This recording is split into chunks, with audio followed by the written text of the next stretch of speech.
बच्चा कहाँ है? रात के अंधेरे में एक भारी अजनबी सी आवाज ने मुझे वहीं पर जमा दिया। मैं अस्पताल से अभी अभी लौटी थी। रजत की टेस्ट रिपोर्ट्स मेरे हाथ में ही थी। कौन हो तुम? क्या मतलब? मैंने कांपते हुए पूछा। एक साया गली के कोने से निकला। उसने काला कोट पहन रखा था और उसका चेहरा टोपी की परछाई में छिपा हुआ था। वही बच्चा जिसे तुम अनाथालय से लेकर आई हो, वो हमारा है। तुम पागल हो गए हो? वो मेरा बेटा है। मेरा दिल डर के मारे तेज तेज धड़कने लगा। वह आदमी मेरी तरफ बढ़ा। उसकी आंखों में एक अजीब सी ठंडक थी। वो बच्चा संजय की मौत का वारंट है और तुम उसकी मां बनकर अपनी मौत को दावत दे रही हो। अगर तुमने उसे हमारे हवाले नहीं किया तो हम उससे तुम्हें छीन लेंगे और इस बार गवाही के लिए कोई जिंदा नहीं बचेगा। उसकी ये आखिरी बात मेरे होश उड़ा देने के लिए काफी थी। संजय? वो आखिर किस संजय की बात कर रहा था? ये अजनबी कौन था और मेरे बेटे रजत से इसका क्या रिश्ता था? ये जानने के लिए आपको मेरी जिंदगी के उन पन्नों को पढ़ना होगा जो मेरे आंसुओं से लिखे गए हैं। मेरा नाम कीर्ति है। मेरे पापा बचपन में ही इस दुनिया को छोड़कर चले गए थे। हम 2 बहन भाई थे, मैं और मेरा छोटा भाई राजीव। हम दोनों को ही मेरी माँ ने खुद पाल पोस कर बड़ा किया था। पापा का एक छोटा सा घर ही हमारे लिए एकमात्र सहारा था। माँ लोगों के घरों में काम करती थी और रात को सिलाई कढ़ाई किया करती थी। उनकी बस एक ही इच्छा थी कि हम दोनों बहन भाई अच्छे से पढ़ लिख जाएं। उन्होंने अपनी जिंदगी हमारे लिए पूरी तरह खपा दी थी। मैं अपने भाई से बड़ी थी। राजीव अभी कॉलेज में ही था जब माँ को मेरी शादी की फिक्र होने लगी। मैंने कई लोगों से अपने रिश्ते के बारे में कह रखा था। माँ चाहती थी कि मेरी शादी किसी अच्छे और खाते पीते परिवार में हो। मैं खूबसूरत, पढ़ी लिखी और सुलझी हुई घर-बार संभालने वाली लड़की थी। माँ कहा करती थी, कीर्ति देखना, तेरा नसीब कितना अच्छा होगा। बस मेरी जिंदगी में रहते हुए तेरे हाथ पीले हो जाएं। फिर एक अमीर घर से मेरे लिए रिश्ता आ गया। माँ को ये रिश्ता बहुत पसंद आया था। लड़के का नाम उदय था। वो किसी मल्टीनेशनल कंपनी में अच्छी पोस्ट पर था। उन लोगों का अपना बड़ा सा घर था। माँ ने तुरंत ही इस रिश्ते के लिए हाँ कह दी। मेरी शादी उदय नाम के शख्स से हो गई। शादी के बाद मैं एक नई दुनिया में आ गई थी। उदय वाकई बहुत मोहब्बत और परवाह करने वाला पति साबित हुआ था। वो मेरा बहुत ख्याल रखता था। उसके घर में उसकी 2 बड़ी भाभियां रानी और कविता, उसकी माँ और एक छोटी बहन नीतू थी। उदय की दोनों भाभियां मुझे जरा भी पसंद नहीं करती थीं। शायद इसलिए कि मैं उदय की पत्नी थी और उनसे ज्यादा पढ़ी लिखी और खूबसूरत भी थी। उदय जब भी मेरी तारीफ करता तो उनके चेहरों पर नाखुशी साफ दिखाई देती थी। देखो तो कविता, रानी भाभी ने एक दिन किचन में कहा, जब से ये नई नवेली आई है उदय तो जैसे हमारा देवर रहा ही नहीं, बस अपनी पत्नी का गुलाम बन गया है। मैंने ये सब सुन लिया मगर मैं चुप रही। उदय मुझे तसल्ली देता, सब कुछ धीरे धीरे ठीक हो जाएगा कीर्ति, तुम उन लोगों की बातों पर ध्यान मत दिया करो, वो बस थोड़ी पुरानी सोच की हैं। मेरे लिए तुम सबसे खास हो। मैं हमेशा भगवान को हर छोटी छोटी बात के लिए शुक्रिया अदा करती थी। कुछ न मिलने की हालत में भी भगवान को धन्यवाद कहकर ही अपनी जिंदगी गुजारने लगी थी। हमारे यहाँ ज्वाइंट फैमिली सिस्टम था। मेरा पति जितना भी कमा कर लाता सब अपनी माँ के हाथ में दे देता था, क्योंकि घर की सारी बागडोर उनके ही हाथ में थी। मेरी सास एक कड़क स्वभाव की औरत थी। मुझे कपड़े, चप्पल, जूते या अपनी किसी भी जरूरत के लिए भी कोई पैसा नहीं मिलता था। अगर कभी जरूरत पड़ती तो मुझे उनसे ही मांगना पड़ता। मम्मी जी, मुझे अपने लिए कुछ चीज लेनी है, मैंने एक दिन डरते डरते कहा। पैसे क्या पेड़ पर लगते हैं? उन्होंने तुरंत तपाक से जवाब दिया। उदय की तनख्वाह घर का खर्च चलाने के लिए होती है, तुम्हारे फिजूल के शौक पूरे करने के लिए नहीं। इस सब के बावजूद भी मैं खुश थी, क्योंकि उदय मुझे बहुत प्यार करता था। मैं पढ़ी लिखी थी, इसलिए मैंने घर में ही बच्चों को ट्यूशन पढ़ाना शुरू कर दिया, ताकि अपने छोटे छोटे खर्चे मैं खुद पूरे कर सकूं। इस बात पर भी मेरी भाभियों ने ताने दिए, देखो कितनी लालची औरत है, आते ही कमाने के लिए बैठ गई। लेकिन मैंने कभी ना तो सास से शिकायत की और ना ही पति से। मेरा पति मुझे अच्छी नजर से देखता था, प्यार करता था। मेरे लिए बस यही काफी था। पहले साल मेरी जेठानी और देवरानियों ने सिर्फ इशारों और कानाफूसी में ही बातें की, लेकिन जैसे ही दूसरा साल शुरू हुआ उनके शब्द जहरीले होने लगे। कीर्ति, रानी भाभी ने एक दिन आंगन में ऊंची आवाज में कहा, उदय से कहो कि तुम्हें किसी अच्छे बाबा को दिखा दे। डॉक्टर से तो कुछ भी नहीं हुआ है, तो शायद कोई देसी दवा ही काम कर जाए। हाँ, कविता भाभी ने भी पीछे से हमजोली की। आखिर वंश भी तो आगे बढ़ाना है। घर में रौनक तो बच्चों से ही होती है। मेरी सास भी वहीं बैठी माला फेर रही थी। उन्होंने अपनी माला रोक कर कहा, सही कह रही हो बहू, उदय को तो फिक्र ही नहीं है। जब देखो बीबी के आगे पीछे घूमता रहता है। अरे, मर्द को तो अपने वंश की चिंता होनी चाहिए। ये बातें सुनकर मेरा दिल कटकर रह जाता। मैं पढ़ी लिखी होकर भी उनके सामने बेजुबान थी। रात को मैंने उदय से इस बारे में बात की। मम्मी जी और भाभियां आज फिर से बच्चों के बारे में बात कर रही थी। मैंने हिचकिचाते हुए कहा। उदय ने मुझे तसल्ली दी। वो मुझसे अब भी प्यार करता था। कीर्ति, तुम उनकी बातों को दिल पर मत लो। अभी हमारी शादी को कितना ही वक्त हुआ है। तुम फिक्र मत करो। चलो, कल हम शहर के सबसे बड़े डॉक्टर के पास चलते हैं। वहां कोई ना कोई दवा वो दे ही देंगे। भगवान की दुआ से जल्द ही हमें भी औलाद वाले हो जाएंगे। अगले ही दिन उदय मुझे डॉक्टर के पास लेकर गया। डॉक्टर ने मेरा और उदय का पूरी तरह से चेकअप किया और कुछ टेस्ट भी लिख दिए। उदय इस बारे में बहुत ही गंभीर था।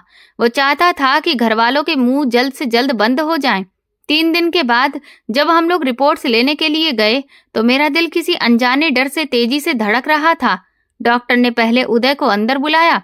वो 5 मिनट के बाद मुस्कुराता हुआ बाहर आया। भगवान का शुक्र है, उसने मेरे कान में कहा, डॉक्टर कह रही हैं कि मेरी रिपोर्ट्स बिल्कुल परफेक्ट हैं। फिर डॉक्टर ने मुझे अकेले अंदर बुलाया। बैठो कीर्ति, डॉक्टर ने गंभीरता से कहा। जी डॉक्टर, सब ठीक है ना? मैंने उम्मीद से पूछा। देखो कीर्ति, मैं आपसे कोई बात छुपाना नहीं चाहती। आपके पति उदय तो बिल्कुल ठीक हैं, लेकिन दिक्कत तो आपके अंदर है। क्या मतलब? मेरा गला अचानक से सूख गया। आपकी रिपोर्ट्स के मुताबिक आपके अंदर मां बनने की क्षमता ही नहीं है। ये शब्द नहीं थे, ये मेरे सिर पर गिरा हुआ बम था। नहीं, ऐसा नहीं हो सकता। आप दोबारा से मेरे टेस्ट करिए, जरूर कोई गलती हुई होगी। मैं रो पड़ी। कीर्ति, हिम्मत रखो, हमने टेस्ट दोबारा भी कर लिए हैं, लेकिन ये सच है, आप कभी भी मां नहीं बन सकती। आप एक बांझ हैं। डॉक्टर ने ये बात मुझे अकेले में बताई थी। उदय इस बारे में नहीं जानता था। मुझे महसूस हो रहा था कि अगर उदय को ये बात पता चल गई कि मैं कभी भी मां नहीं बन सकती, तो कहीं वो मुझे छोड़ ही ना दे। उसका प्यार, उसका साथ, यही तो मेरा एकमात्र सहारा था। मुझे अपने पैरों तले की जमीन खिसकती हुई महसूस हुई। मैंने अपने आंसू पोंछे और एक फैसला किया। जब मैं बाहर आई तो उदय ने बेचैनी से मेरी तरफ देखा, जो मेरा इंतजार कर रहा था। क्या कहा डॉक्टर ने? सब ठीक तो है ना? मेरे मुंह से अचानक झूठ निकल गया। हाँ, डॉक्टर कह रही है कि मेरी रिपोर्ट्स बिल्कुल ठीक हैं, बस थोड़ी सी कमजोरी है, इसीलिए उन्होंने कुछ दवाइयां लिखी हैं। कुछ ही दिनों में सब ठीक हो जाएगा। उसी दिन मैंने अपनी जिंदगी का सबसे बड़ा झूठ बोल दिया था। लेकिन वक्त गुजरने के साथ साथ घर में औलाद के बारे में सवाल जवाब बढ़ने लगे थे। मेरी जेठानियां मुझे खुलेआम बेऔलाद होने के ताने देने लगी थी। मेरी शादी को 3 साल गुजर गए थे। मेरा झूठ अब ज्यादा देर तक नहीं चल सकता था। उदय का व्यवहार भी अब मेरे साथ बदलने लगा था। वो प्यार करने वाला पति अब चिड़चिड़ा सा हो गया था। कीर्ति, उसने एक रात मुझे झंझोड़ दिया। आखिर दिक्कत क्या है? भाभियां ठीक ही तो कहती हैं। 3 साल हमारी शादी को हो गए हैं, लेकिन तुम अभी तक मुझे बच्चा नहीं दे पाई। उदय, ऐसी बातें मत करिए। मैं रो पड़ी। तो और मैं क्या करूं? तुम तो कहती थी कि तुम्हारी रिपोर्ट्स बिल्कुल ठीक है, तो फिर बच्चा अभी तक क्यों नहीं हुआ? उस दिन मैं बहुत रोई और बोली, उदय, ये सब तो भगवान के हाथ में है, मेरी कोई गलती नहीं है। बंद करो ये सारे ड्रामे। वो गुस्से से चिल्लाया। मुझे तो लगता है कि तुम मुझसे कुछ छुपा रही हो। उस रात के बाद उदय मुझसे ठीक से बात भी नहीं करता था। उदय बेटा, मेरी सास ने एक दिन जानबूझकर ऊंची आवाज में कहा, ताकि मैं भी सुन लूं, इस औरत ने तुझ पर कोई जादू कर दिया है। 3 साल हो गए हैं, लेकिन इसकी गोद हरी नहीं हुई। आखिर कब तक हम खानदान में बेऔलाद होने के ताने सुनेंगे? मम्मी, मैं क्या करूं? वो कहती है कि उसकी रिपोर्ट्स ठीक हैं। उदय ने थकी हुई आवाज में कहा, रिपोर्ट्स झूठी भी तो हो सकती हैं। रानी भाभी ने जहर घोला, और अगर ठीक है तो फिर अब तक कुछ हुआ क्यों नहीं है? तू खुद जाकर उसकी डॉक्टर से बात क्यों नहीं करता? या फिर उसे वो रिपोर्ट से लेकर किसी और डॉक्टर को दिखा। ये बात उदय के दिल में शक का बीज बोने के लिए काफी थी। उस दिन के बाद से वो मुझसे मेरी मेडिकल फाइल मांगने लगा। कीर्ति, वो तुम्हारी रिपोर्ट्स वाली फाइल कहाँ है? उसने एक रात मुझसे पूछा। वो मैंने संभाल कर रखी है, मैंने घबरा कर कहा। कहाँ रखी है? मुझे दे दो, मैं कल अपने एक दोस्त जो डॉक्टर है उसे दिखाना चाहता हूँ। नहीं उदय, इसकी क्या जरूरत है? मैंने कहा ना, सब ठीक है, भगवान जब चाहेगा तो बच्चा हो जाएगा। मैं बार बार बात टालने की कोशिश कर रही थी। मुझे तुम पर अब भरोसा नहीं रहा कीर्ति। उसकी आंखों में वो प्यार नहीं था जो कभी मेरे लिए हुआ करता था। उसकी आंखों में सिर्फ शक था। मैं जितना इस राज को छुपा रही थी, उतना ही मेरा रिश्ता कमजोर पड़ रहा था। मैं जानती थी कि मैं झूठ बोलकर बहुत बड़ी गलती कर चुकी हूँ, लेकिन सच बोलने की भी हिम्मत नहीं थी। मुझे उदय को खोने का डर था। फिर एक दिन जिसका मुझे डर था वही हुआ। मैं किचन में दोपहर का खाना बना रही थी। मेरी सास और जेठानी लॉन में बैठकर मेरे खिलाफ बातें कर रही थी। उदय जल्दी घर आ गया था। वो कह रहा था कि उसके सर में बहुत दर्द है और वो आराम करने अपने कमरे में जा रहा है। शायद वो सच में आराम नहीं करना चाहता था, वो आज कुछ और ही ढूंढने आया था। मैं जब किचन से बर्तन उठाकर कमरे की तरफ बढ़ी तो देखा कि कमरे का दरवाजा खुला है। उदय मेरी अलमारी के लॉकर में कुछ तलाश कर रहा था। उदय, आप ठीक तो है ना? मेरी आवाज सुनकर वो चौंक गया। उसके हाथ में एक नीले रंग की फाइल थी, वही फाइल जिसमें मेरी जिंदगी का वो काला सच कैद था। ये क्या है कीर्ति? उसकी आवाज में सुकून था, मगर ये तूफान से पहले की खामोशी थी। ये तो मेरी डिग्रियां हैं, मैंने एक और झूठ बोला। अच्छा? उसने फाइल खोली। उसके चेहरे का रंग बदलने लगा। उसने एक रिपोर्ट को ध्यान से पढ़ा। उसका चेहरा गुस्से से लाल हो गया। वो फाइल हाथ में लिए हुए कमरे से बाहर निकल आया। मम्मी, भाभी, सब लोग यहाँ आओ। उसकी दहाड़ से सब लोग आंगन में इकट्ठा हो गए। क्या हुआ उदय, क्यों चिल्ला रहे हो? मेरी सास ने पूछा। उदय ने वो रिपोर्ट्स मेरे मुंह पर दे मारी। पूछिए अपनी इस लाडली बहू से, इस झूठी औरत से कि इस फाइल में क्या है। सारे कागजात और रिपोर्ट्स फर्श पर बिखर गए। मैं बताता हूँ, उदय चीखा। इन कागजों में इसके बांझपन का सबूत है। ये औरत कभी मां नहीं बन सकती। आंगन में एक लम्हे को पूरा सन्नाटा छा गया। उदय, मेरी बात तो सुनिए। मैं रोती हुई उसके कदमों में गिर गई। मैं आपको बताने ही वाली थी। बस खामोश, वो गरजा। एक तो तुम कभी मां नहीं बन सकती और ऊपर से तुमने ये बात मुझसे छुपाई। तुमने मुझे धोखा दिया है। हे भगवान, मैं तो पहले ही कहती थी। मेरी सास ने सीने पर हाथ मारा। इस मनहूस ने हमारा घर बर्बाद कर दिया है। देखा उदय? उसकी भाभियों ने भी मौकाए गनीमत जाना। हम न कहते थे ये तो है ही मनहूस और इतनी बड़ी झूठी भी। उदय, भगवान के लिए मुझे माफ कर दो। मैं आपसे बहुत प्यार करती हूँ। मैं आपको खोना नहीं चाहती। मैं उसके पैर पकड़कर रो रही थी। प्यार? उसने नफरत से मेरे हाथ झटक दिए। ये प्यार है? तुमने मेरी जिंदगी बर्बाद कर दी। मुझे औलाद की खुशी से हमेशा के लिए अलग कर दिया। अब तुम मेरी जिंदगी में एक मिनट भी नहीं रहोगी। उसकी आंखों में खून उतर आया था। उसने मेरा बाजू कसकर पकड़ा और मुझे घसीटते हुए घर के मुख्य दरवाजे तक ले आया। उदय, ऐसा मत करिए प्लीज। मैं कहाँ जाऊंगी? नरक में चली जाओ। तेरे जैसी बांझ औरत का अब मैं क्या करूं? जा, अपने भाई के घर पड़ी रहना। तू मुझे औलाद की खुशी नहीं दे सकती। उसने मुझे धक्का देकर घर से बाहर निकाल दिया और मेरे मुंह पर ही दरवाजा बंद कर दिया। तलाक के कागज तेरे भाई के घर भिजवा दूंगा। उसकी ये आवाज मेरे कानों में गूंजती रही। मैं वहीं दरवाजे के बाहर गिर गई। मेरा सब कुछ छिन गया था। मैं टूटी हुई, बिखरी हुई एक जिंदा लाश की तरह सड़क पर गिरी पड़ी थी। काफी देर तक मैं उस दहलीज पर पड़ी रोती रही जहां कभी मैं दुल्हन बनकर आई थी, लेकिन अब वो दरवाजा मुझ पर हमेशा के लिए बंद हो चुका था। मेरे पास रहने का कोई ठिकाना नहीं था। मेरे माँ बाप तो पहले ही भगवान को प्यारे हो चुके थे।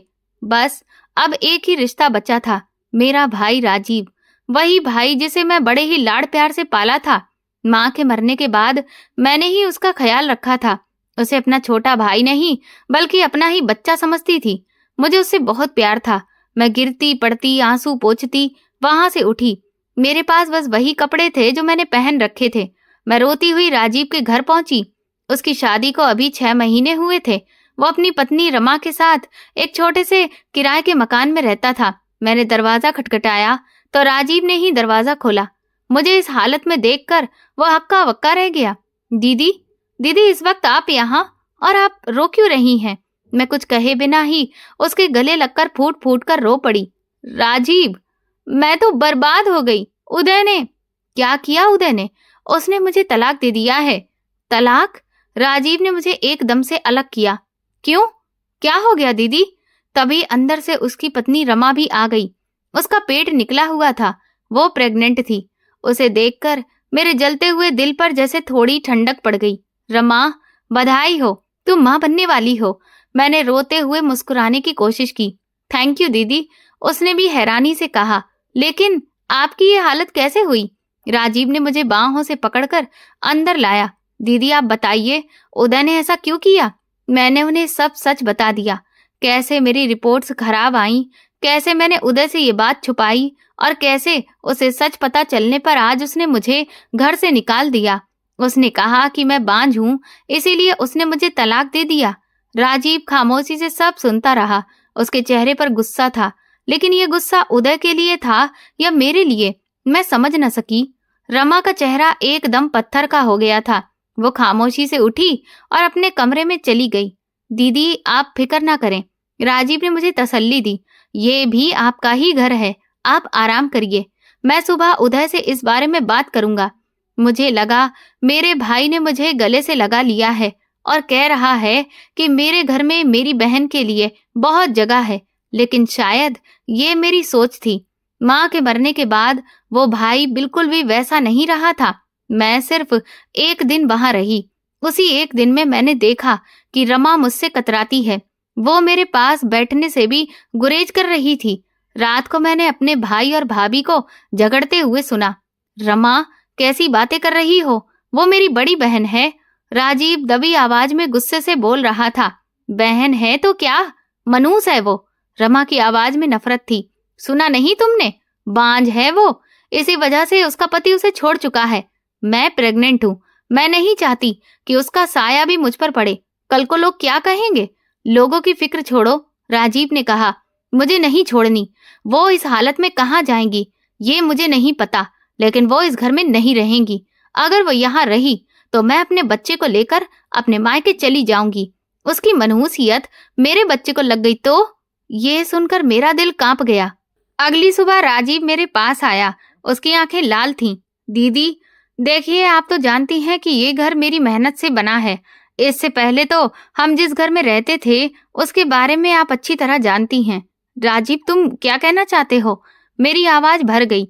दीदी, रमा प्रेग्नेंट है और आप एक बांझ हैं। आपकी मनहूसियत मेरी बीबी को लग जाएगी। आप कहीं और अपना ठिकाना तलाश कर लें। मैं हैरानी से उसे देख रही थी। वही छोटा भाई जो कभी मुझ पर जान छिड़कता था, जिसकी दुनिया मुझसे शुरू होकर मुझ पर ही खत्म होती थी, जो मेरी एक एक बात मानता था, आज मैं उसकी पत्नी के लिए मनहूस थी। ये कहकर वो मुझे घर से निकाल रहा था। राजीव, मेरी आवाज बड़ी मुश्किल से निकली। तुम मेरे भाई हो, तुम्हें भी ऐसा लगता है कि मैं मनहूस हूँ? मेरी मनहूसियत तुम्हारी बीवी को लगेगी? राजीव, मैं तो बहुत खुश थी कि मेरा भाई बाप बनने वाला है। मैं तो खुश थी कि चलो, मैं तो बेऔलाद रही, कम से कम मेरे माँ बाप का वंश तो चलेगा। मेरे आंसू मेरे गालों पर बह रहे थे। मुझे लगा था कि मेरा भाई मुझे समझेगा। हाँ हाँ, बस जानता हूँ मैं आपको। उसने बेरुखी से मुंह मोड़ लिया। दीदी, आप बहस मत करिए। अपना बोरिया बिस्तर समेटिए और यहाँ से निकल जाइए, क्योंकि अब मैं आपको यहाँ और ज्यादा बर्दाश्त नहीं कर सकता। उसकी आखिरी बात मेरे दिल में तीर की तरह घुस गई थी। मैं नहीं चाहता कि आपकी तरह मैं भी बेऔलाद रहूं। वो पढ़ा लिखा था, वो मेरा भाई था और वैसी सोच रखता था। ये सोचकर ही मुझे अफसोस हुआ। वो इंसान जिसके लिए मैंने अपनी जवानी के कितने ही दिन परेशानी में गुजारे, आज वही मुझे बांझपन का ताना दे रहा था। मैंने उससे और कोई बात नहीं की। खामोशी के साथ अपने कुछ कपड़े जो वहां रखे थे एक थैली में डालकर पैक किए। मैंने वो थैली उठाई और अपने भाई के घर से चुपचाप निकल आई। उसने मुझे रोका तक नहीं, और ना ही मेरी भाभी बाहर आकर झांकी, जैसे कि वो मेरे जाने का ही इंतजार कर रही थी। अब मैं सड़क पर थी। मेरा पति मुझे बांझ कहकर छोड़ चुका था। मेरा भाई मुझे मनहूस समझकर घर से निकाल चुका था। मेरे पास अब कोई सहारा नहीं था, कोई ठिकाना नहीं था। मैं कहाँ जाती, किससे मदद मांगती? मेरे तो अपने ही मेरे नहीं रहे थे। फिर मैं एक पार्क की बेंच पर बैठकर घंटों रोती रही।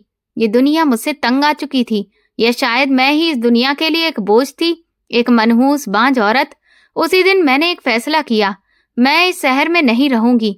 मैं उन अपनों से बहुत दूर चली जाऊंगी, इतनी दूर जहां ना मेरी मनहूसियत उन तक पहुंचेगी और ना मेरी शक्ल वे लोग देखेंगे। मेरे पास माँ के दिए हुए कुछ सोने की चूड़ियां थीं, जो मैंने मुश्किल वक्त के लिए संभाल कर रखी थीं। मैंने वे चूड़ियां बेची। उन पैसों से मैंने एक बस का टिकट लिया और दूसरे शहर चली गई, एक ऐसा शहर जहां मुझे कोई नहीं जानता था। नए शहर में आकर मैंने एक छोटी सी नौकरी शुरू कर दी। मैं पढ़ी लिखी तो थी ही, मुझे एक स्कूल में क्लर्क की नौकरी मिल गई।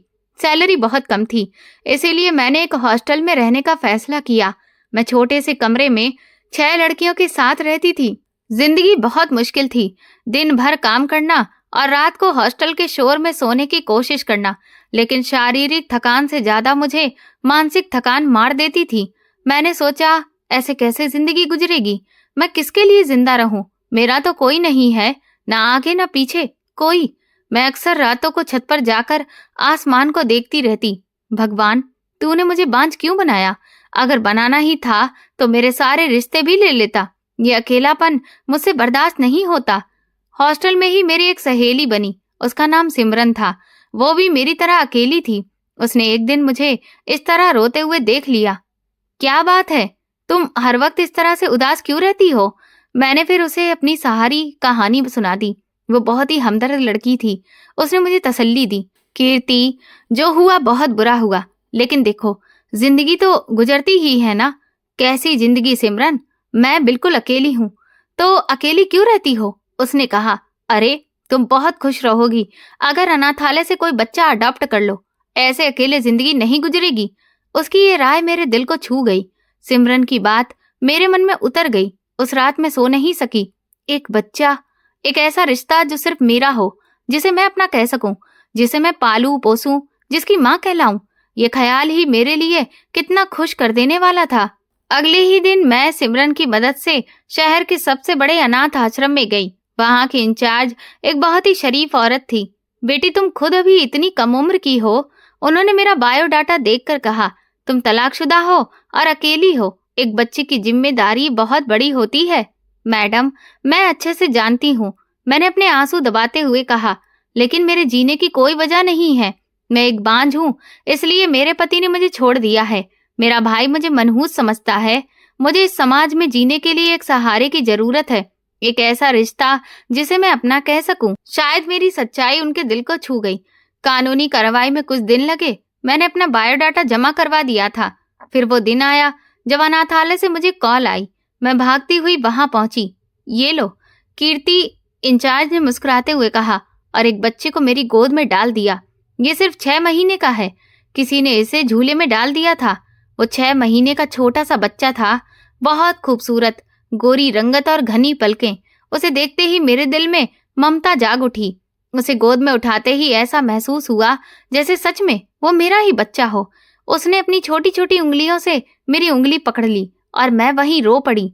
आज से तुम सिर्फ मेरे हो, मैंने उसे प्यार करते हुए कहा। अब मैं उसे लेकर हॉस्टल में नहीं रह सकती थी। मैंने अपनी नौकरी से जो थोड़े बहुत पैसे जमा किए थे, उनसे एक छोटे से मोहल्ले में किराए का कमरा ले लिया। मैं उस बच्चे की परवरिश करने लगी। उसका नाम मैंने रजत रखा। मेरी शुरू से ही इच्छा थी कि अगर भगवान मुझे बेटा देंगे तो मैं उसका नाम यही रखूंगी। मेरी ये इच्छा आज पूरी हो गई थी। रजत मेरे दिल का सुकून बन गया था। अब मैं स्कूल की नौकरी तो कर नहीं सकती थी, क्योंकि एक छोटे से बच्चे की जिम्मेदारी मेरे साथ थी। मैं सिलाई कढ़ाई अच्छे से जानती थी, इसलिए मैंने मोहल्ले में ही सिलाई का काम शुरू कर दिया और अपने बच्चे को पालने लगी। दिन गुजरते गए, रजत बड़ा होने लगा। वो मुझे अपनी सगी माँ ही समझता था।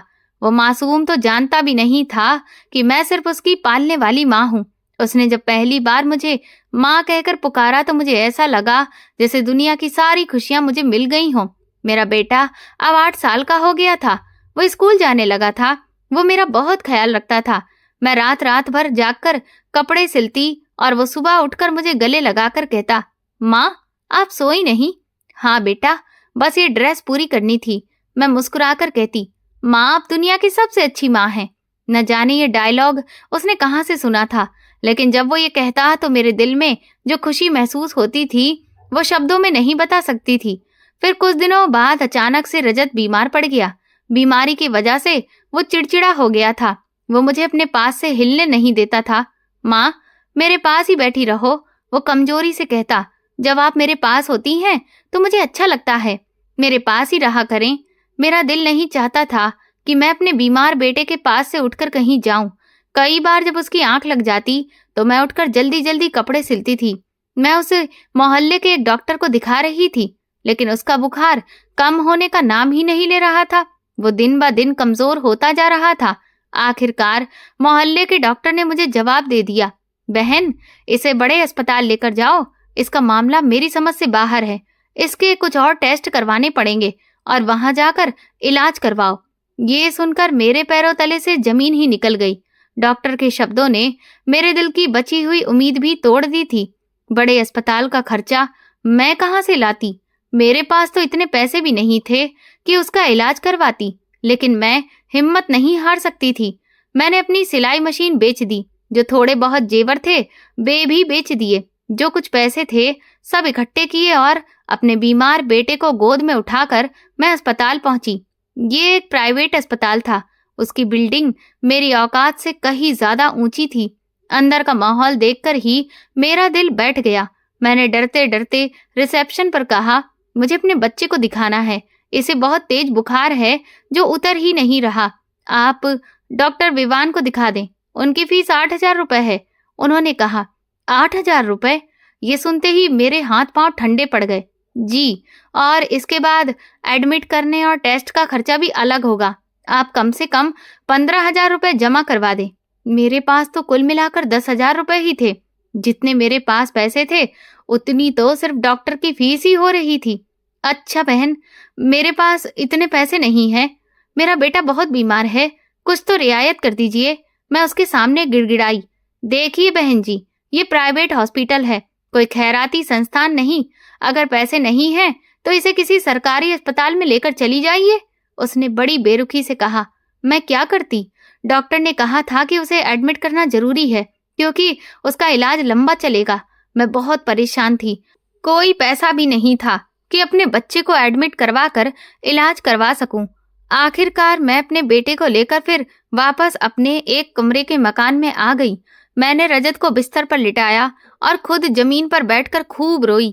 एक डर था, एक खौफ था।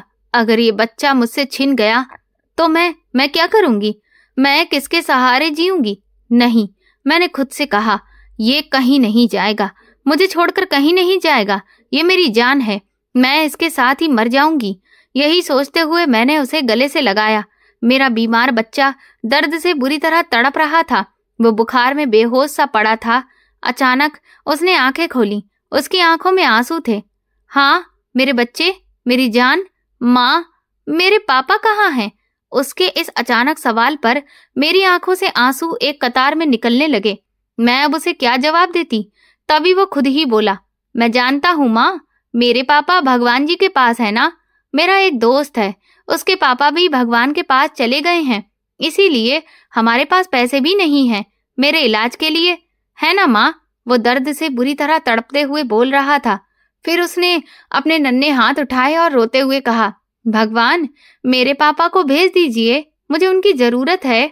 उसके ये शब्द मेरा दिल काट गए थे, लेकिन मैं जानती थी कि उसकी प्रार्थना कभी पूरी नहीं होगी, क्योंकि उसका तो कोई बाप था ही नहीं।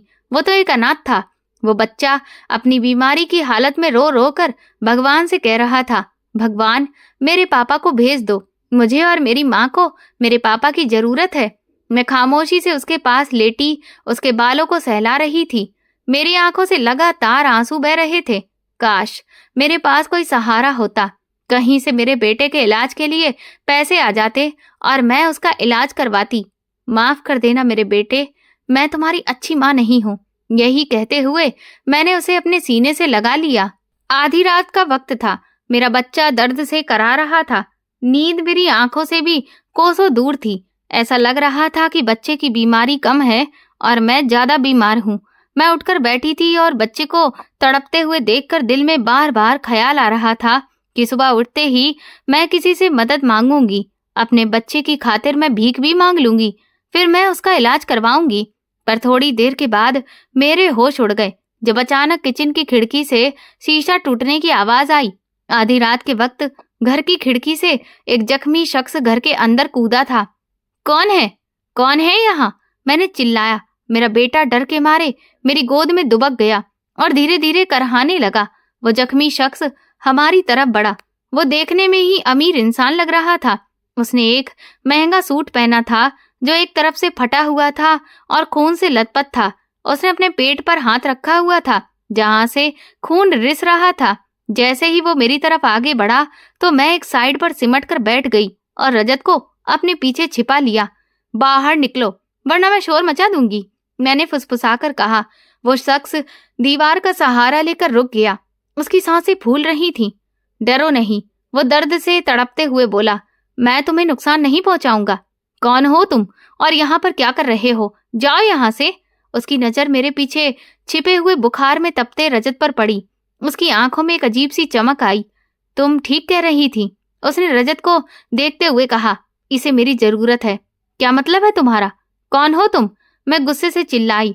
वो जख्मी शख्स मेरी तरफ देखकर एकदम से मुस्कुराया।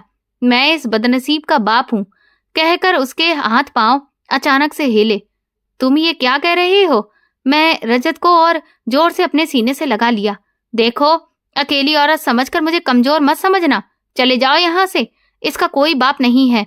मेरी आवाज कांप रही थी। इससे तो मैं अनाथालय से लेकर आई थी। मैं जानकर हैरान थी। वो दर्द से कराहते हुए बोला और फिर दीवार के सहारे जमीन पर बैठ गया।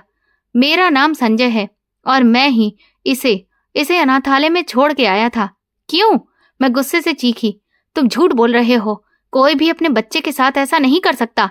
तुम तो दिखने में भी इतने अमीर लगते हो। तुमने अपने जिगर के टुकड़े को अनाथालय में क्यों फेंका? उसने अपने जख्म पर हाथ रखते हुए एक तीखी मुस्कुराहट के साथ मेरी तरफ देखा। हाँ, मैं बहुत अमीर हूँ। कई फैक्ट्रियों का मालिक हूँ। मेरी यही जायदाद ही मेरे और मेरे बच्चे के बीच दूरी पैदा करके गई। क्या मतलब? साफ साफ बताओ। उसने एक लंबी सांस ली। मेरे चचेरे भाई अजय और कबीर मेरी जायदाद पर कब्जा करना चाहते हैं। जब मेरी बीवी शिवानी उम्मीद से थी तभी मुझे पता चला कि वे मेरी पत्नी की जान लेने पर तुले हैं। तुम्हारी पत्नी की जान? मेरी आवाज में शौक था। उसकी आंखों में आंसू आ गए। मेरे बाप ने अपनी सारी जायदाद अपनी वसीयत में मेरी होने वाली औलाद के नाम पर कर दी थी। मेरे चचेरे भाई ये बर्दाश्त नहीं कर सके, इसीलिए वे मेरी पत्नी को ही मार देना चाहते थे ताकि कोई बारिश ही पैदा ना हो। उस दिन जब मेरी पत्नी, उसकी आवाज अचानक से गले में रुक गई। वो सिर्फ एक एक्सीडेंट नहीं था, वो एक कत्ल था। एक्सीडेंट करवाया गया था। मेरी पत्नी को अस्पताल ले जाया गया। मेरा बच्चा उस एक्सीडेंट में जिंदा बच गया था, पर मेरी पत्नी जिंदगी की बाजी हार गई। हे भगवान, मेरे मुंह से अचानक निकला। मैं बहुत दुखी हूँ ये सब सुनकर। कीर्ति, उसने मेरा नाम लिया जैसे कि वो मुझे पहले से ही जानता हो, पर उस वक्त नहीं पता था मुझे कि अपने बच्चे की जिंदगी कैसे बचानी थी। मैं बस ये जानता था कि वे लोग मेरे बच्चे को जिंदा नहीं रहने देंगे। इसीलिए फिर मैंने अपनी बीवी की लाश को घर ले जाने से पहले ही अपने बेटे को एक अनाथालय में चुपचाप छोड़ आया था ताकि किसी को भी कानों कान खबर ना पड़े कि मेरा बच्चा बच गया है और वो बेटा है। उसकी ये बात सुनकर मैं हैरान रह गई। तो ये थी रजत की कहानी। फिर क्या हुआ? मैंने पूछा। तुमने उसे वापस क्यों नहीं लिया? मैंने पूछा। जिंदगी में पहली बार मैं इतना मजबूर था कि मैंने एक बार जो फैसला किया कि उन्हें सारी प्रॉपर्टी दे दूं और फिर अपने बेटे को अपने पास लेकर आ जाऊं। पर फिर मैंने सोचा कि अपना अधिकार, मेरे पिता की मेहनत को इस तरह से किसी को दे देना गुनाह है। बस जब मेरा बेटा 10 साल का हो जाएगा तो ये जायदाद कानूनी तौर पर उसके नाम पर अपने आप ही हो जाएगी। फिर मुझे कोई खतरा नहीं था। लेकिन तुम्हें कैसे पता चला कि रजत मेरे पास है? दरअसल मुझे पता चला था कि एक औरत ने मेरा बच्चा अडॉप्ट किया है और फिर मैं तुम पर नजर रखना शुरू कर दिया था। कीर्ति, मैं आते जाते तुम्हें देखा करता था। ये सुनकर मैं चौंक गई। तुम जिस तरह से मेरे बच्चे की केयर कर रही थी, जिस तरह से तुमने उसे पाला है, बेशक तुम गरीबी में थी पर तुमने इसकी कमी महसूस नहीं होने दी। और मैं तुम्हारे इस सुकून में कोई खलल नहीं डालना चाहता था। मैं डरता था कि अगर मैं तुम्हारी मदद भी करूं तो कहीं मेरे दुश्मनों को शक न हो जाए, पर मैं तुम्हारी मदद भी नहीं कर पाया। तुमने एक अच्छी माँ बनकर दिखाया है। इस वक्त मेरे बच्चे रजत, जो शायद हमारी बातें सुन रहा था, बुखार की हालत में एकदम से हम दोनों की तरफ देखा। उसकी नजरें जख्मी संजय पर पड़ी। माँ, उसने कमजोरी से मेरा हाथ पकड़कर कहा। देखो, मेरे पापा आ गए हैं ना। ये सुनकर संजय का सब्र का बांध टूट गया। वो अपने जख्म की परवाह ना करते हुए भी आगे बढ़ा और मेरे रजत को गले से लगा लिया। हाँ बेटा, ये कहकर वो फूट फूट कर रोने लगा। मैं आ गया हूँ, तुम्हारे पापा आ गए हैं। अब मेरा बेटा कभी किसी मुश्किल में नहीं रहेगा। उसने रजत का माथा चूमा, फिर उसने मेरी तरफ देखा। कीर्ति, सिर्फ 2 साल और तुम्हें इसे सुरक्षित रखना है। लेकिन आप, मैंने उसके गहरे जख्म की तरफ इशारा किया। आप जख्मी कैसे हो गए? उन्हीं लोगों ने, उसने नफरत से कहा, मुझ पर जानलेवा हमला किया है। मैं बड़ी मुश्किल से अपनी जान बचाकर सीधा यहाँ पहुंचा हूँ ताकि मैं ये वसीयतनामा तुम्हें दे सकूं। उसने अपनी जेब से एक लिफाफा निकाला। ये वसीयतनामा तुम संभाल कर रख लो। अगर मैं इन दुश्मनों के हाथों मारा भी गया तो वो जायदाद मेरे बेटे के नाम पर ही रहेगी। फिर उसने एक और लिफाफा मेरी तरफ बढ़ाया। वो नोटों से भरा हुआ था। ये रखो, ये अपने और मेरे बेटे के लिए रखो। कल ही इसे सबसे बड़े अस्पताल लेकर जाओ। उसने एक बार फिर से रजत को प्यार किया और फिर दरवाजे की तरफ बढ़ा। रुको, तुम जा रही हो? मैंने कहा। हाँ, मेरा यहाँ पर रुकना तुम दोनों के लिए खतरनाक है। और इससे पहले कि मैं कुछ और कहती, वो रात के अंधेरे में अचानक से गायब हो गया। अगले ही दिन मैंने अपने बेटे को अस्पताल में एडमिट करवाया और उसका इलाज शुरू करवा दिया। संजय के दिए हुए पैसों से रजत का इलाज बेहतरीन तरीके से होने लगा। कुछ ही दिनों में वो पूरी तरह से हेल्दी हो गया था। लेकिन अब मेरे दिल में एक नया डर बैठ गया था, संजय का डर और उसके दुश्मनों का डर। मैंने वो वसीयतनामा जो उसने मुझे दिया था उसे अपनी जान से भी ज्यादा संभाल कर रखा था। मुझे रजत के भविष्य की फिक्र थी। मेरा बेटा हेल्दी होने के बाद मुझे बार बार एक ही सवाल करता, माँ, मेरे पापा दोबारा कब आएंगे? आएंगे बेटा, मैं उसे तसल्ली देती। वो बहुत जरूरी काम से गए हैं। उन्होंने वादा किया है कि वो जल्द ही लौटेंगे। माँ, पापा बहुत अच्छे हैं ना। वो मेरे लिए कितने सारे पैसे देकर गए थे। वो मासूमियत से कहता तो मैं बस मुस्कुरा कर रह जाती। मैं उसे कैसे बताती कि वो पैसे उसके पिता ने अपनी जान खतरे में डालकर उसे दिए थे। कुछ हफ्ते गुजर गए। मैंने संजय के पैसों से एक नई सिलाई मशीन खरीद ली थी और अपने काम को दोबारा शुरू कर दिया था। मैं नहीं चाहती थी कि रजत के बाप की दौलत का एक पैसा भी मेरे ऊपर खर्च हो। मैं अपने बेटे की बेहतरीन परवरिश खुद करना चाहती थी। फिर एक दिन जब मैं सिलाई कर रही थी और रजत आंगन में खेल रहा था, हमारे छोटे से मोहल्ले की तंग गली में एक ऐसी गाड़ी आकर रुकी जिसने सबको हैरान कर दिया। एक चमकती हुई काले रंग की मर्सिडीज। मेरा दिल धक्के से रह गया। इससे पहले कि मैं कुछ समझ पाती, रजत चिल्लाता हुआ अंदर आया। माँ, माँ, वो पापा आ गए हैं। मैं भागकर दरवाजे पर आई। वही शख्स था, संजय। लेकिन अब की बार वो जख्मी नहीं था, वो मायूस नहीं था। उसने एक महंगा नीले रंग का सूट पहना हुआ था। वो पूरी तौर पर हेल्दी और कॉन्फिडेंस से भरा लग रहा था। वो वाकई शहर का बहुत बड़ा बिजनेसमैन लग रहा था। उसने रजत को देखते ही अपनी बाहें फैला दी। रजत, मेरे बेटे। रजत भागकर उसकी गोद में समा गया। संजय ने उसे उठाकर चूमा। वो नजारा इतना खूबसूरत था कि मेरी आंखों में आंसू आ गए। आप ठीक हैं? मैंने हिचकिचाते हुए कहा। संजय ने रजत को गोद में लिए मेरी तरफ देखा। मैं बिल्कुल ठीक हूँ कीर्ति, और इसकी वजह आप हैं। आपका बहुत बहुत शुक्रिया। आपने मेरे बेटे को बचा लिया। अंदर आइए, मैंने रास्ता छोड़ते हुए कहा। वह हमारे छोटे से कमरे में दाखिल हुआ। उसकी मौजूदगी से ये कमरा और भी तंग महसूस होने लगा। अपने कमरे की खस्ता हाली को देखा उसने, फिर जहां रजत और मैं रहते थे। मुझे माफ कर देना कीर्ति, उसने रजत को नीचे उतारते हुए कहा। मैंने आप दोनों को इस हाल में रहने दिया नहीं, मैंने जल्दी से कहा। आपके दुश्मन, वो लोग, उनका क्या हुआ? संजय के चेहरे पर सख्ती आ गई। अजय और कबीर, मेरे चचेरे भाई, वो अब अपने अंजाम तक पहुंच गए हैं। क्या मतलब? मैंने हैरानी से पूछा। वो अब सलाखों के पीछे हैं। जिस रात मैं जख्मी होकर आपके पास आया था, उसके बाद मैंने हिम्मत नहीं हारी। मैंने उनके खिलाफ सारे सबूत इकट्ठे करवा लिए जो उन्हें मुजरिम साबित करने के लिए काफी थे। वो वसीयतनामा जो मैंने आपको दिया था वो असली था। मैंने उसकी कॉपियां पहले ही अपने वकील को दे दी थीं। उन जालिमों ने मुझे खत्म करने की पूरी कोशिश की, लेकिन भगवान ने मुझे मेरे बेटे के लिए बचा लिया। अब कानून ने अपना काम कर दिया है। मेरे बेटे की जायदाद और उसकी जिंदगी दोनों सुरक्षित हैं। मैंने सुकून की सांस ली। शुक्र है भगवान का। संजय कुछ देर खामोश रहा, फिर उसने मेरी तरफ संजीदगी से देखा।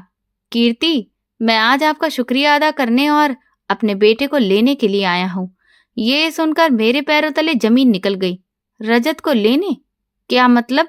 मेरी आवाज कांप गई।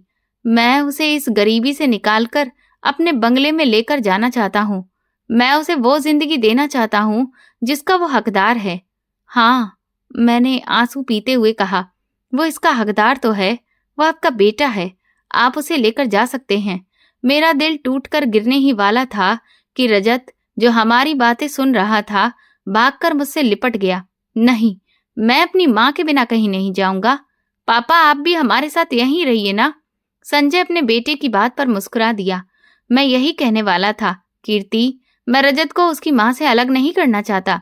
वह आपके बिना एक पल भी नहीं रह सकता। और सच तो ये है कि आपने उसे माँ बनकर पाला है। मैं नहीं चाहता कि वो आपसे अलग हो। वो एक लम्हे के लिए रुका, फिर बोला, इसीलिए कीर्ति, मैं तुमसे शादी करना चाहता हूँ। मैं सदमे से उसकी तरफ देखने लगी। शादी? मुझसे? संजय साहब, आप ये क्या कह रहे हैं? आप कहाँ और मैं कहाँ? कीर्ति, मुझे मेरे बेटे के लिए एक परिवार चाहिए। ये सुनते ही मेरी आंखों से आंसू छलक पड़े। ये मेरी जिंदगी का वो सच था जो मेरी जिंदगी की सबसे बड़ी मुश्किल थी। मैंने तुरंत कहा, मैं आपको वो परिवार नहीं दे सकती संजय साहब, क्योंकि मैं एक बांझ हूँ। मैं बच्चा पैदा नहीं कर सकती। इसी वजह से मेरे पति ने मुझे तलाक दे दिया था। मैं आपको वारिस नहीं दे सकती। ये शब्द कहते ही मैं जमीन पर गिरने ही वाली थी, लेकिन संजय ने मुझे हैरान कर दिया। वो मुस्कुराया। तो क्या हुआ? उसने शांति से कहा, आपने सुना नहीं? मैंने कहा है कि मैं बांझ हूँ, और मैंने भी तो कहा है कि इसमें कोई बुराई नहीं है। उसने नरमी से जवाब दिया। उसकी आवाज में इतनी सच्चाई थी कि मेरा दिल पिघल गया। कीर्ति, मेरा एक बेटा है रजत। यही मेरी जायदाद का वारिस है। यही मेरा सब कुछ है। मुझे और बच्चों की कोई इच्छा नहीं है।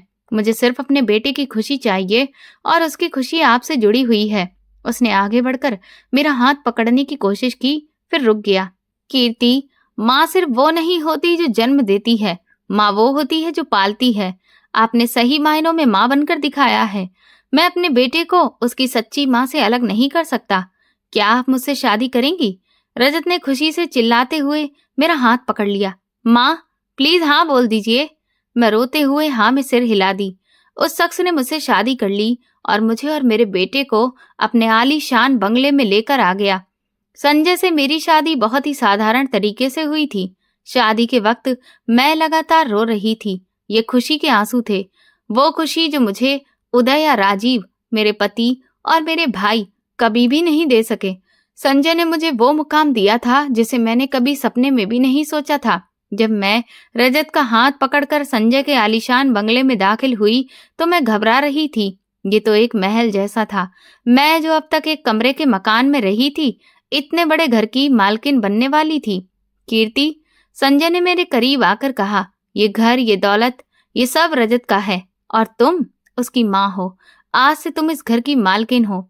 उसने घर के सारे नौकरों को इकट्ठा किया और उनसे मेरा परिचय करवाया।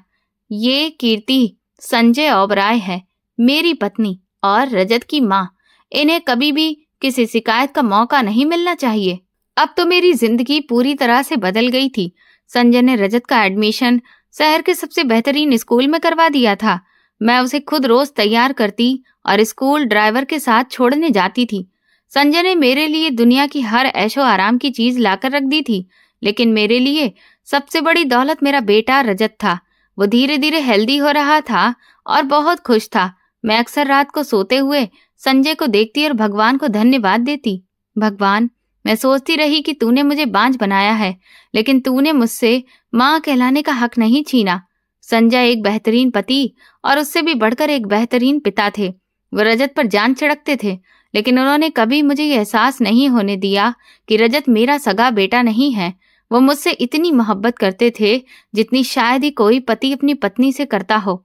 फिर वक्त पंख लगाकर उड़ता गया। उन खुशियों में 12 साल कैसे गुजर गए मुझे पता ही नहीं चला। मेरा बेटा अब 8 साल का बच्चा नहीं रहा था, वो 20 साल का हैंडसम और बेहतरीन नौजवान बन चुका था। वो यूनिवर्सिटी में बिजनेस की पढ़ाई कर रहा था और अपने पिता का गर्व था। वो मुझे मानो दुनिया की सबसे प्यारी माँ कहता था। संजय ने इन 12 सालों में मुझे कभी भी उदास नहीं होने दिया। आज रजत की 20वीं सालगिरह थी। संजय ने बहुत बड़ी पार्टी रखी थी। हमारा घर मेहमानों से खचाखच भरा हुआ था। संजय के कुछ दूर के रिश्तेदार और जानने वाले भी आए हुए थे, जिनसे हम बहुत ही कम मिलते थे। उन्हीं में संजय की एक दूर की आंटी भी थी, जो संजय की पहली पत्नी शिवानी की सगी माँ की रिश्तेदारी में आती थी। वो मुझे कभी पसंद नहीं करती थी। वो हमेशा मुझे ऐसे देखती थी जैसे मैंने उनकी भतीजी की जगह छीन ली हो। पार्टी बहुत अच्छी चल रही थी। रजत अपने दोस्तों के साथ हंस रहा था। मैं किचन में सारे इंतजाम देखकर वापस पार्टी हॉल की तरफ आ रही थी कि तभी मेनका आंटी ने मुझे रास्ते में रोक लिया। अरे वाह कीर्ति, उनकी आवाज में जहर भरा हुआ था। तुमने तो अपनी किस्मत खूब चमकाई है। कहाँ वो एक कमरे का मकान और कहाँ ये महल। आंटी, ये सब तो भगवान की मेहरबानी है, मैंने प्यार से जवाब दिया। हालांकि मैं उनकी नीयत अच्छे से जानती थी। हाँ, मेहरबानी तो है, उन्होंने ताना कसा। बेचारी शिवानी मर गई और तुमने उसके पति और बच्चे दोनों पर कब्जा कर लिया। आंटी ऐसी बातें मत कीजिए, आज तो खुशी का दिन है। मैंने बात को खत्म करना चाहा। क्यों? सच कड़वा लग रहा है। वो मेरे पास आ गई। वैसे एक बात तो बताओ, उस लड़के को, रजत को कभी बताया भी है कि तुम उसकी सगी माँ नहीं हो, या उसे भी अंधेरे में ही रखा हुआ है? उनके शब्द मेरे दिल पर तीर की तरह लगे। मेरी आंखों में आंसू आ गए। उसे बताओ ना कि तुम तो वो बांझ औरत हो जिसे उसके पति ने घर से निकाल दिया था। तुम तो बस। आंटी, एक गरजदार आवाज आई। हम दोनों ने अचानक पलट कर देखा। संजय वहां खड़े थे। उनका चेहरा गुस्से से लाल था। रजत भी उनके पीछे खड़ा था। उसे कुछ समझ नहीं आया कि यहाँ क्या हो रहा है। संजय, तुम कब आए? आंटी मेनका एकदम से हकलाने लगी। मैंने सब सुन लिया है। संजय ने मेरी कमर पर हाथ रखकर मुझे सहारा दिया। आज आपने मेरी पत्नी की बेइज्जती करके हद पार कर दी है। मैंने क्या गलत कहा है? मेनका आंटी ने भी अपने तेवर बदल लिए। मैं तो सच ही कह रही थी ना कि ये उसकी सगी माँ नहीं है। उसकी सगी माँ तो शिवानी थी जो मर गई। खामोश हो जाइए।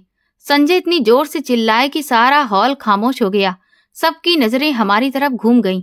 रजत भी परेशान था कि आखिर हुआ क्या है। माँ वो नहीं होती जो जन्म देती है। संजय ने मेरा हाथ पकड़ा और मुझे अपने साथ खड़ा किया।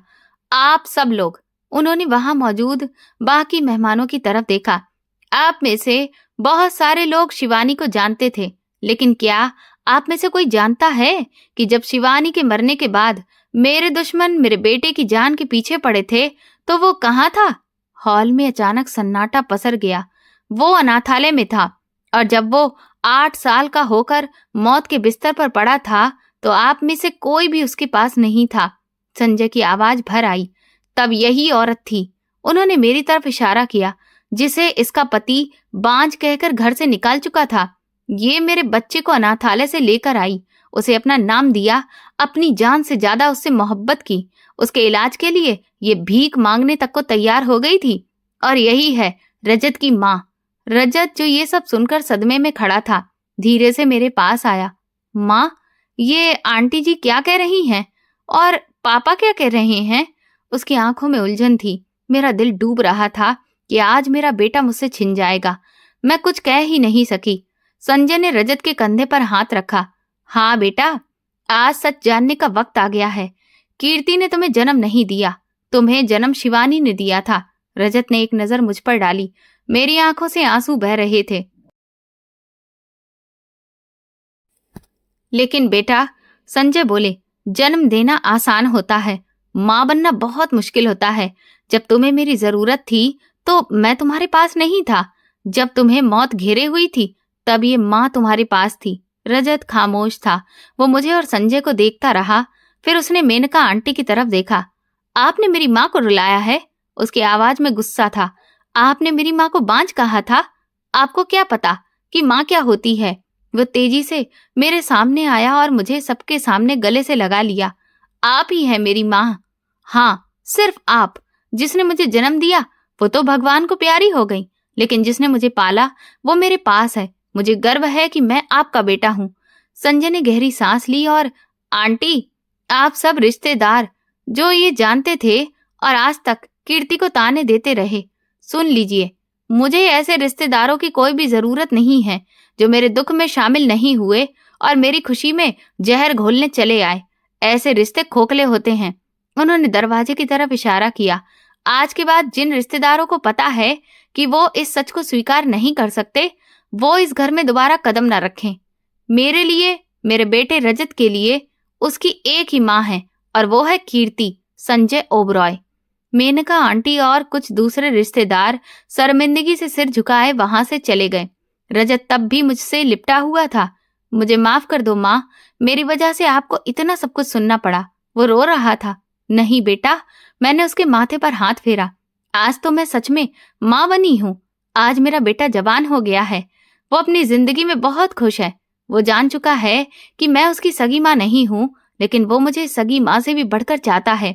संजय ने उन तमाम खोखले रिश्तों से मिलना जुलना ही छोड़ दिया, क्योंकि वे रिश्ते सिर्फ दुख देना जानते थे। मैं अक्सर सोचती हूँ, उदय ने मुझे बांझ कहकर छोड़ दिया था। मेरे सगे भाई राजीव ने मुझे मनहूस कहकर दुत्कार दिया था। मैं टूटी हुई बिखरी हुई थी, लेकिन भगवान का खेल कोई नहीं जानता। उसने मुझसे एक रिश्ता छीना तो मुझे ऐसे दो रिश्ते दे दिए जो मेरी पूरी दुनिया बन गए। संजय, जिसने मेरे बांझपन को जानते हुए भी मुझे अपनी पत्नी बनाया, और रजत, जो मेरा खून न होते हुए भी मेरी जान है। मैंने सिर्फ इतना सीखा है कि एक औरत सिर्फ जन्म देने से ही माँ नहीं बनती, बल्कि पालने से भी माँ बनती है। रिश्ते खून से नहीं, एहसास से बनते हैं। मुझे बांझ होने का ताना देने वाले आज अकेले हैं, और मैं बांझ होकर भी एक संपूर्ण खुशहाल परिवार के साथ हूँ। भगवान जब देता है तो छप्पर फाड़ कर देता है। बस उसके इंसाफ पर यकीन कायम होना चाहिए। दोस्तों, संजय ने जो किया, क्या वो आपको ठीक लगा? आपके रिश्तेदार कैसे हैं? दुख में साथ देने वाले या फिर साथ छोड़ देने वाले? अपनी राय जरूर दें। आपको ये कहानी कैसी लगी मुझे कमेंट सेक्शन में जरूर बताएं। मेरे चैनल को सब्सक्राइब कर वीडियो को लाइक कर दें और वीडियो को हाइप भी दें। और ऐसी और भी रोमांचक कहानियां सुनने के लिए मेरे चैनल के साथ बने रहें। ये पूरी कहानी काल्पनिक है। इसका किसी भी व्यक्ति, स्थान या वास्तविक घटना से कोई संबंध नहीं है। इसका उद्देश्य केवल मनोरंजन, शिक्षा और सस्पेंस आधारित कहानी प्रस्तुत करना है। धन्यवाद।